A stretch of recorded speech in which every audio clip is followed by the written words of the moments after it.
Okay, before I say anything further about ALAMBRISTA, the main takeaway should be that I'm urging everyone watching this video, especially if you live in the United States, to find 90 minutes in the coming days, weeks, whatever, and watch this film from 1977. And then I have to address a couple elephants in the room. The first one is that I have to marvel at the fact that sometimes the universe just knows things and steers you in certain directions. Your mileage may vary on that. I'm not a huge believer in the universe's guiding hand or whatever, but in this instance, my journey to this film was a bit too spooky to ignore. One of the categories in this Criterion challenge was to use a random number generator and watch the film with that spine number. Well, my random number generator landed on 609, which turned out to be this Spanish language film that I'd never heard of from 1977 called Alambrista. Cut to 6 months later, and, well, the state of the country is in disarray.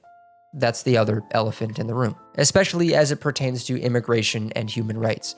Over the last few weeks, months, what even is time anymore, this issue in America has been gnawing at me, as it has been for many others. I won't go too into the weeds with the state of the US right now because I want to focus on the film, but for this film to come to my attention at this moment in American history, and for me to feel as though it could have been made last year, when in fact it was made nearly half a century ago, says a lot about how little America has changed. Okay, now with all that out of the way, what a goddamn film. I had no clue what to expect from this mighty $200,000 movie about the lives of undocumented Mexican immigrants from their point of view. Specifically, the experience of Roberto as he sneaks into the US in search of work so that he could send money back to his wife and care for their newborn child. What follows is essentially a road movie that depicts the harrowing journeys of the men and women who come to this country in search of a better life. Now, I don't know much about Robert M. Young, the director of this film, but the way he films this movie is truly like watching someone who has a looking glass into the future.